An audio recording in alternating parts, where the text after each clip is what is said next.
Ninguém aqui de primeira vez, essa jovem senhora,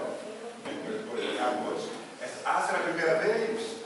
Parecia que já tinha visto. A jovem senhora está retornando, né? Depois de um tempo, seja bem-vinda. Estamos estudando esse livro aqui, estudando os livros dos médiuns, esta é a capa desta edição. Ele é um resumo do livro dos médiuns. Conhece o livro dos médiuns? É fininho, fininho.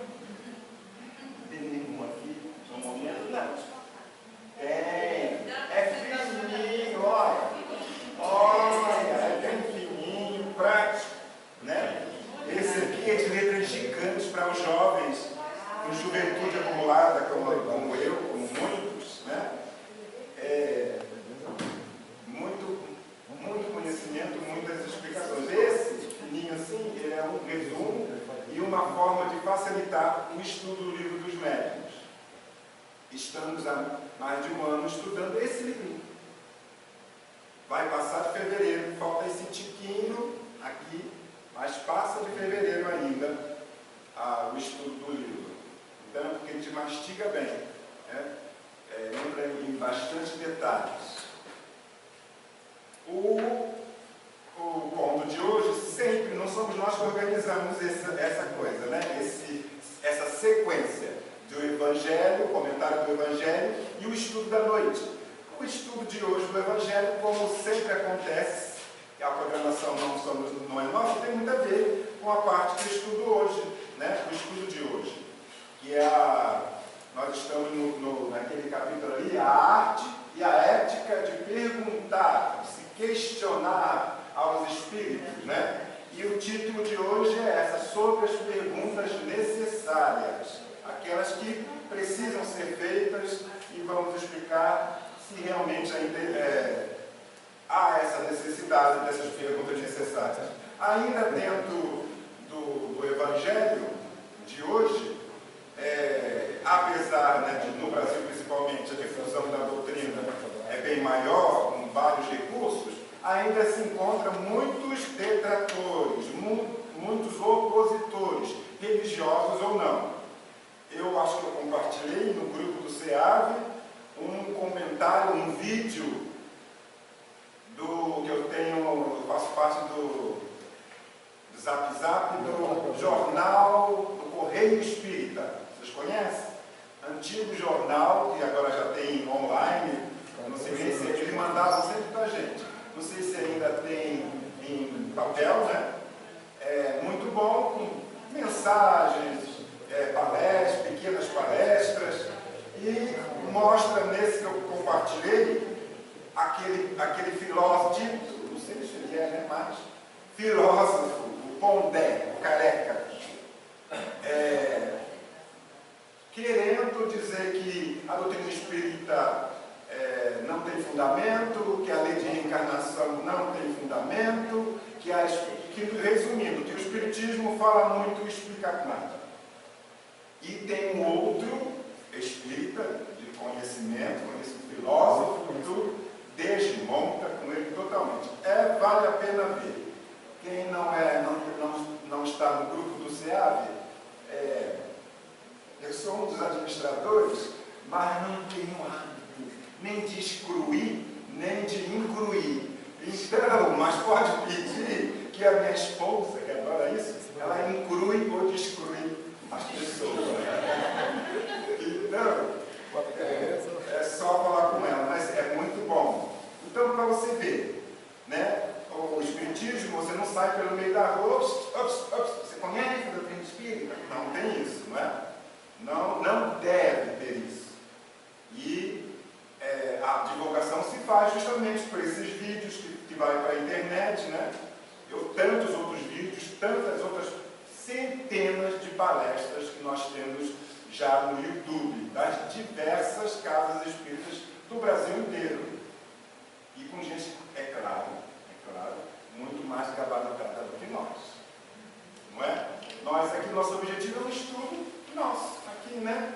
Mas a gente coloca lá porque tem muitos que nem isso sabem, né? Nem esse pouquinho sabem. Então, contribui também com a divulgação. Ah, não, era ativa, eu conheço, né? Entrar sem querer e ver, né? Ah, eu vou ver o que é isso, que casa é essa, aí começa por uma curiosidade, às vezes vai mais longe, né? E se aprofunda mais. A doutrina espírita, para os dias de hoje, sempre foi, mas nos dias de hoje, ela vem preencher esse vazio existencial que está no mundo. O materialismo ganhou muita força nas últimas décadas. E as pessoas foram de cabeça. E agora o vazio, né, de quem vive demais a vida material, o vazio está invadindo as mentes, os corações, e por isso o grande número de depressão, né, de doenças mentais, que está assustador. Quem trabalha... É assustador. Quem trabalha em área de saúde, a coisa está muito, muito complicada. E às vezes basta uma consolação, uma mensagem de consolação para ajudar a pessoa a sair daquele buraco que ela está entrando. Não é? Acreditar na reencarnação é um bálsamo. Saber que somos espíritos imortais e que vamos retornar, não é? Isso é uma maravilha, melhor do que o nada do materialista, com toda certeza. Ou do inferno, que a maioria aqui, se não acreditasse que não existe um inferno de penas eternas, já estaria pensando, ai, está chegando a minha hora, eu não mereço o céu, o que eu faço? Meu Deus, é tarde, já está tarde, eu estou com 60 e alguns, daqui a pouco eu estou indo, e meu débito está enorme, então eu não vou pegar o elevador para cima, eu acho que eu vou pegar o elevador para baixo. E você saber que não é assim, isso, né, dá forças, dá coragem para a gente superar essas grandes dificuldades que estamos passando. Todos estamos passando, essa turbulência na psicosfera atinge a todos. Essas incertezas, essas decepções constantes, frustrações constantes, são dardos pequenos, às vezes, mas constantes, né? E muitos, que vai minando as nossas forças, as nossas resistências. Então, ter algo que nos dá um fôlego de novo é muito importante. Então, sobre a arte e a ética das perguntas, olha bem, arte e ética, né? Outros estudos anteriores no mesmo tema mostrou que necessita-se sim de uma ética, de um respeito, de uma atenção especial ao que se vai ou não perguntar aos espíritos. E as perguntas, quais são as perguntas necessárias? Como é que vai ser 2023? É necessário perguntar aos espíritos como será 2023? E eles vão responder, gente, quantos fatores, quantas variáveis estão embutidas aí. Primeiro, o livre-arbítrio. Você faz as promessas, você é bonitinho. No dia 31, no dia 1º já está jogando tudo para o alto, não é? Então você já bombardeou muitas das suas próprias expectativas. E se você ainda insistir em procurar respostas para o seu ano de 2023, você vai encontrar quem responda. Se tiver a boa estrela de alguém que vai, não, faça sim, tente sim aquele emprego, tente sim o estudo, o vestibular, ou seja lá o que for que você vai conseguir, graças a Deus, não é? Pode até não conseguir, né? Mas pelo menos está te dando um bom conselho, está te fortalecendo, né? Na sua determinação, nos seus bons desejos. Mas aqueles que olha, está ruim. Eu estou vendo aqui nos astros, estou vendo a sua data de nascimento. A pessoa já está para baixo. Já pulou 7, 14, 21 ondinhas. alguém que te diz que não vai adiantar, nem um tsunami vai mudar a sua vida do jeito que você quer que mude, né? Aí fica difícil. Então, cabe a nós pedir, nós somos ainda pequenos, né? Rogar forças, rogar amparo, rogar luz, para conseguir vencer mais um ano, 2023, que a expectativa no país está muito grande, não é? O que será que será, não é? Ainda está. Vamos ter paciência, vamos ter fé, e seja lá o que venha, Deus está conosco, está nos amparando, está nos ajudando. Há duas situações bem distintas. Letra A. Quando as perguntas concorram para o progresso do conhecimento espírita. Aí a gente pensa, sou eu que vou perguntar para alguma coisa que vai concorrer para o progresso? Primeiro de tudo, eu já estudei bem a doutrina, toda a obra, já tenho conhecimentos profundos, porque você vai fazer perguntas, como já foi estudado anteriormente, que já tem resposta, não é? E é aconselhado no estudo anterior a não fazer esse tipo de pergunta, que eles vão, se tiver, como eu digo, um bom espírito ali respondendo, vai ser, meu filho, você tem isso já lá. Está lá. É só você estudar. Não é? Então, se você não tem conhecimento, você não vai acabar fazendo perguntas redundantes, que já tem respostas e mais de uma, muitas das vezes. Então, nós aqui temos essa condição de fazer essa pergunta. Né? Eu acho que perguntas que vão concorrer para o progresso, para o conhecimento espírita, muito pouco, né? Ou nada. Tem uma pergunta. Eu vou perguntar a alguém que tenha mais experiência. Se não ficar satisfeito, a própria pessoa vai dizer, no momento não tenho uma resposta condizente ou completa. Procura e tal obra. E é o nosso dever procurar. Hoje está fácil demais, gente. A internet, né? Está fácil demais. Tem os sites da Federação Espírita Brasileira, onde você pode fazer pesquisas. Então, são perguntas que não há essa necessidade, né? E Kardec justifica. Pensam algumas pessoas ser preferível que todos se abstenham de formular perguntas e que convém esperar o ensino dos espíritos. Isso lá no tempo dele. No tempo dele não se sabia quase nada se não se perguntasse. Quem pergunta quer saber, não é? O conhecimento ia ficar muito restrito, sem provocar, sem você perguntar. Espera que eles vão falar. Não. Nesse caso, é um erro. Os espíritos dão, não há dúvida, instruções espontâneas, ou seja, sem você perguntar. Mas explicações há que frequentemente se teriam que esperar longo tempo. Se não fossem solicitadas, sem as questões que propusemos, o livro dos Espíritos e o livro dos Médiuns ainda estariam por fazer-se, ou pelo menos muito incompletos e sem solução. Uma imensidade de problemas de grande importância.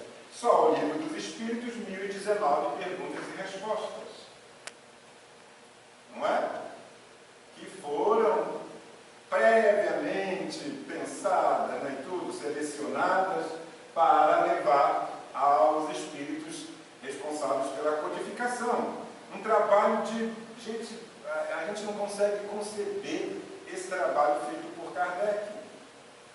E depois, né, codificar aquilo tudo, ou seja, organizar, classificar, ver respostas, outras respostas sobre aquele tema, para confirmar se é mesmo, se não é, o que ele teve que deixar de lado, o que ele teve que esperar por mais tempo para que a resposta viesse, né? E os espíritos, ele veio com essa missão, e os espíritos perceberam nele que realmente ele podia. Por isso que foram surgindo os demais livros, que são o desdobramento do livro dos Espíritos. A complementação do que tem no livro dos Espíritos.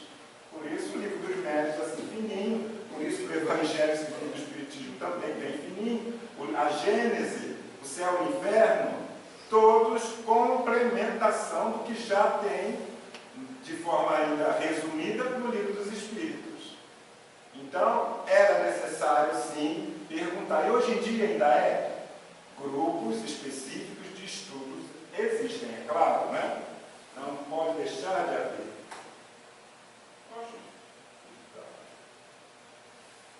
Com base nesta proposição, podemos adotar princípios nestes termos. Toda vez que se consiga idealizar questões enriquecedoras para o conteúdo ou para a linguagem de apresentação da doutrina espírita, de forma a melhor contextualizá-la no âmbito das necessidades de nossa época, né, deve-se submetê-las aos espíritos superiores através de médiuns confiáveis.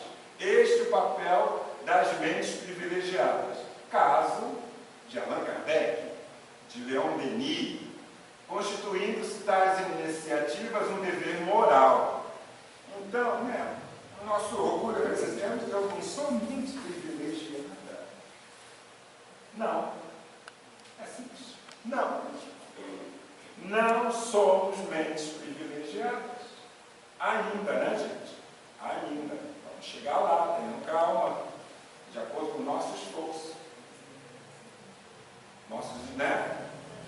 Evolução. A lei do trabalho, a lei, né, de evolução. Mas temos que admitir que ainda não somos mentes privilegiadas. Ainda não temos 1/3 da disciplina de Allan Kardec. Ainda não temos a abnegação de Allan Kardec. Hoje eu vou ver a novela. Eu tinha marcado, sabe, como um espírito bonzinho. Ei, oh, meu Deus do céu. Mas a novela hoje está tão boa. Eu vou deixar para outro dia.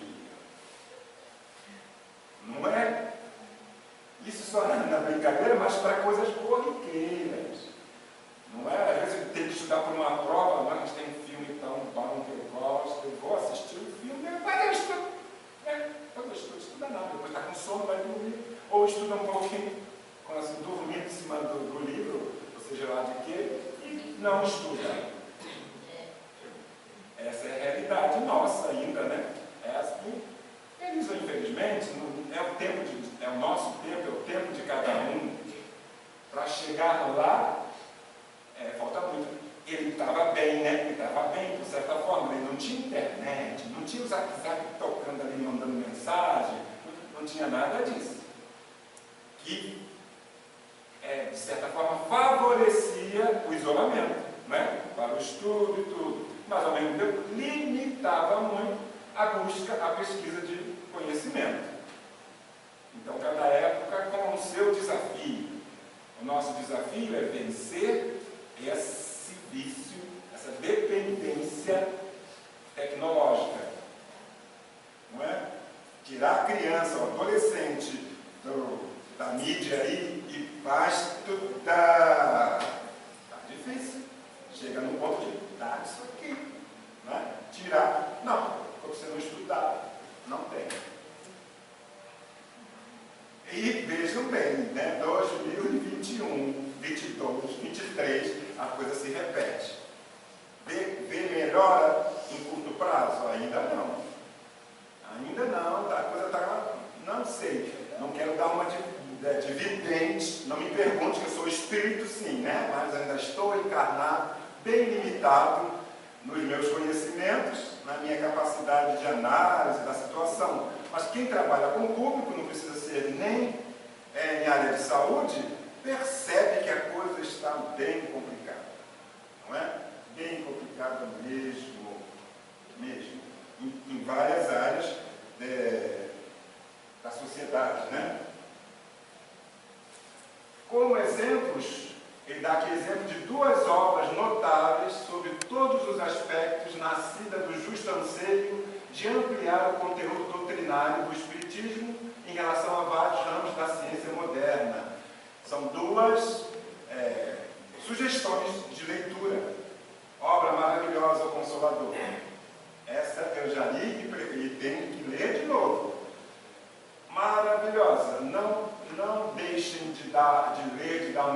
de refletir sobre essa obra. Autoria de Emmanuel, o Espírito, psicografia de Francisco Cândido Xavier. E a atualidade do pensamento espírita, autoria de Viana de Carvalho, Espírito, psicografia de Divaldo Pereira Franco. São duas obras, dois médiuns, como ele falou lá atrás, né? Médiuns seguros, médiuns, bons médiuns. Sabemos nós, bem assessorados espiritualmente, comprometidos com o trabalho, com o estudo, com a caridade. Então, sim, eles têm condições, e fizeram isso, né, de trazer, de acrescentar, de esclarecer conhecimentos novos para a doutrina espírita. Não é? E é claro que sempre analisado por um grupo muito grande de espíritas, né, que se reúnem para isso. Tem grupos de estudo, de trabalho. Nosso grupo é de socorro espiritual, não é um grupo de estudos, né? Mas existem grupos específicos para estudos. A atualização da linguagem, falando anteriormente, nesta aula anteriormente, da linguagem, não é? Livro dos Espíritos, livro dos Médiuns, na linguagem lá, da tradução de 1900 e pouco, já fica bem difícil para a grande maioria dos jovens. Leitura obrigatória com um dicionário do lado, não é? Obrigatória com um dicionário do lado. Então, e já tem outras obras já mais atualizadas, né? E precisou de revisão, de nova revisão, e encontra-se erro, às vezes edita-se tudo e tinha um erro. E aí tem que ter uma correção daquele erro. E esses dois, tanto os espíritos quanto os dois médiuns, gabarito, né, confiança, confiabilidade dos seus trabalhos, dos seus estudos. E muita informação já nos trouxeram.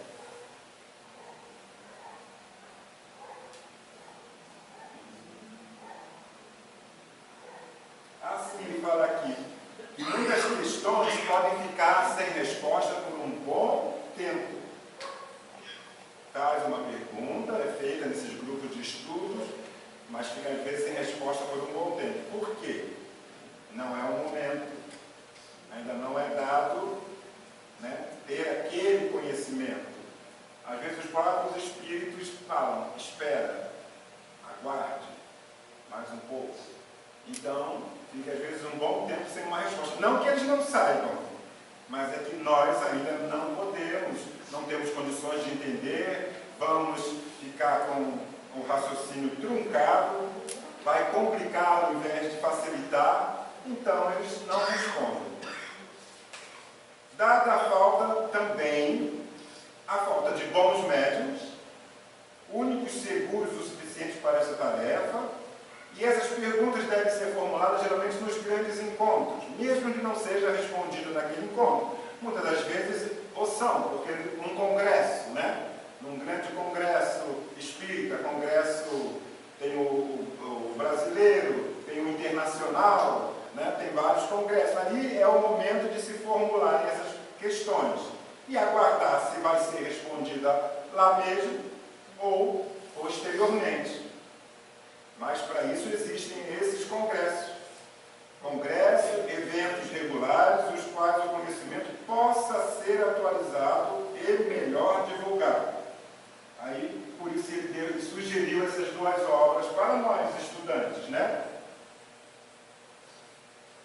O perguntar nesses casos dá-se no momento próprio, durante o diálogo com os espíritos, em estado de carência, quando o empreendimento espiritual pode estar ameaçado pela incursão de espíritos mistificadores. Então, perguntar em alguns casos, né, não é o momento. Aqui, a gente vai ficar perguntando aos espíritos, a matemática 2 mais 2 realmente é 4, e tem os espíritos que chegam em necessidade para serem atendidos, socorridos, esclarecidos, né? Não é o momento. E no momento em que, às vezes, numa reunião sem serem convidados, vêm os espíritos mistificadores, aqueles que querem só enganar. Nessas ocasiões, o ato de perguntar para se indicar torna-se um dever moral.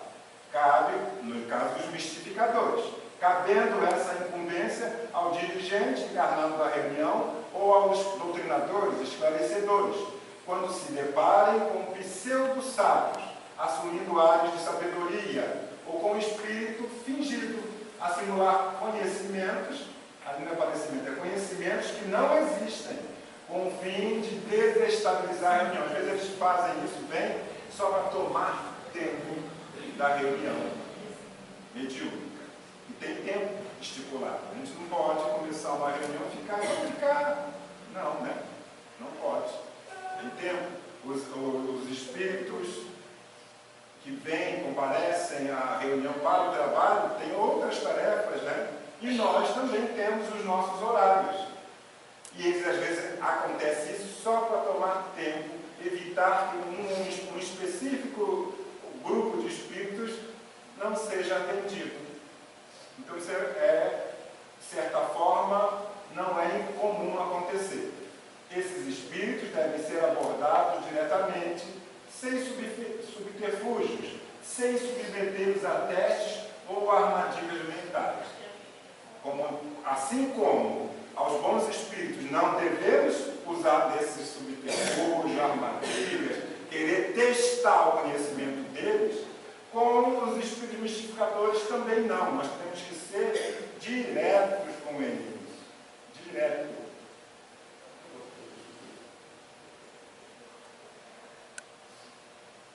Os espíritos superiores usam sempre uma linguagem digna, nobre, elevada, sem eiva de trivialidade. Tudo dizem com simplicidade e modéstia. Os espíritos inferiores, mistificadores, vulgares, sempre algo refletem das paixões humanas. É a forma de identificá-los. Toda expressão que denote baixeza, pretensão, arrogância, fanfarronice, acrimônia é indício característico de inferioridade. Geralmente, gente, é como o espírito ainda encarnado, que tem aquela arrogância, né, de eu sei, não é? Se posta, fala, a própria impostação da voz muitas vezes já denuncia. Não há humildade, não há uma sinceridade em esclarecer, só de achar que eu sou Platão. Né? Pode falar isso. Tem uma nova filosofia para vocês. Vocês estão equivocados. Não é? Pronto. Ah, sim, meu irmão. Aí começa o diálogo. Não é? Aí começa o diálogo de esclarecimento. E ele percebe, muitas vezes ele percebeu que não deu, logo ele se retira. Outros ainda não. Algumas vezes uma palavra inspirada prende a atenção dele. E aí ele ouve. Né? Ouve e começa a sua mudança interior. Às vezes só começa, às vezes já vai mais profundamente. Eles se cansam também dessa vida, né, de enganação, também se cansam.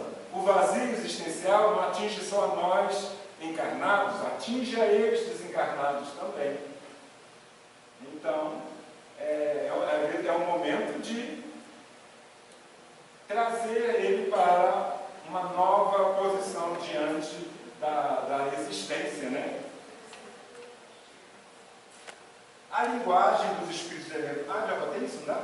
Não. É sempre idêntica. Se não quanto à forma, pelo menos quanto ao fundo. Os pensamentos são os mesmos.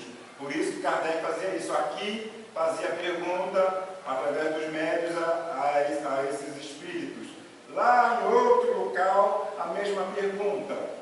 E muitas das vezes quem respondia era o mesmo espírito. Ou então, um grupo dos espíritos responsáveis pelo estudo, pela codificação, responde lá. Como não é o mesmo, alguma coisa, quanto à forma, é diferente, mas o fundo a mensagem é a mesma, o pensamento é o mesmo. Em qualquer tempo, em todo lugar, podem ser mais ou menos desenvolvidos, conforme as circunstâncias. Ou seja, o médium, importantíssimo, não é? Um médium desenvolto como um Chico, um Divaldo, vai bem a mensagem, né?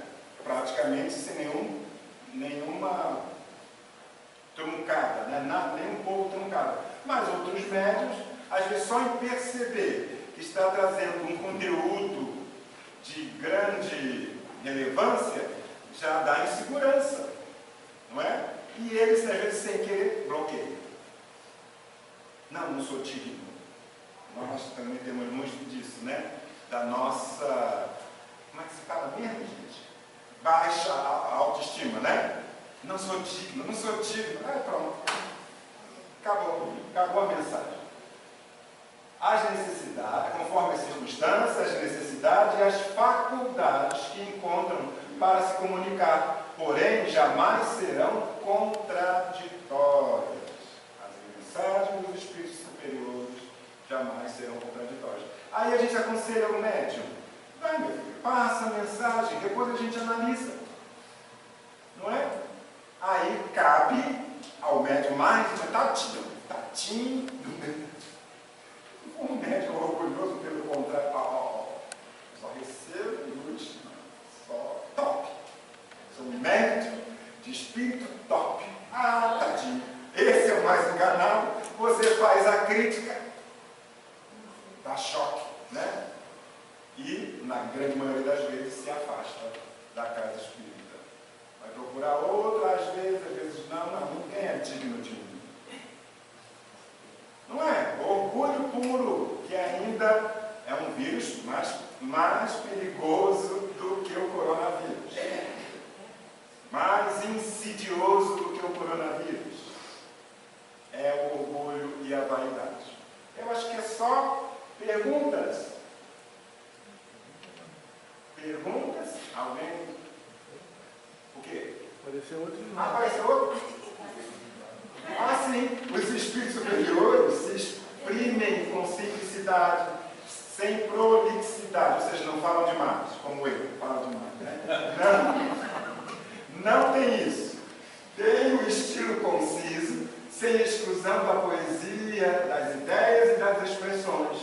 Tem a arte de dizer muitas coisas em poucas palavras, porque cada palavra é empregada com exatidão. Os espíritos inferiores ou falsos sábios ocultam sob o empolamento. Rodrigo Paraguaçu, né?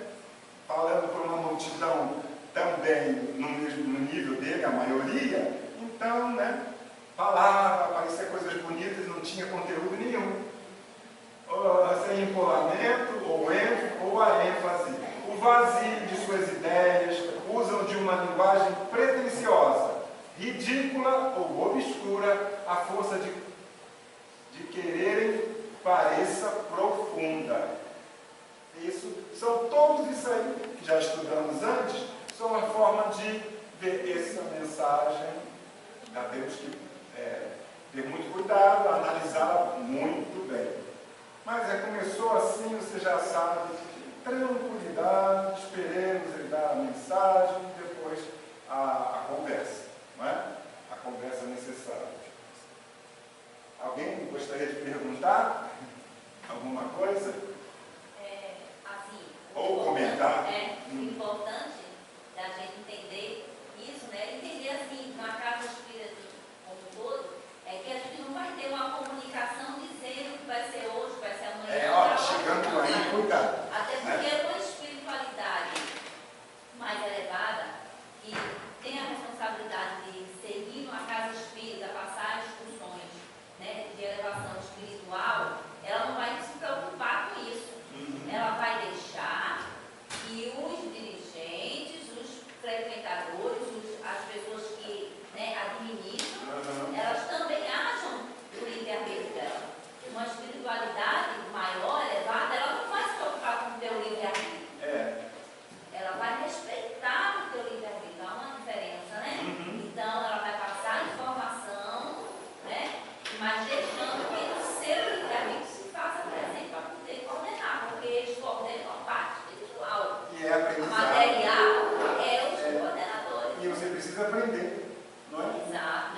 somos enganados muitas das vezes na vida comum, mas a gente aprende. Na próxima vez, né? Geralmente, ó, não dá, agora eu já sei, né?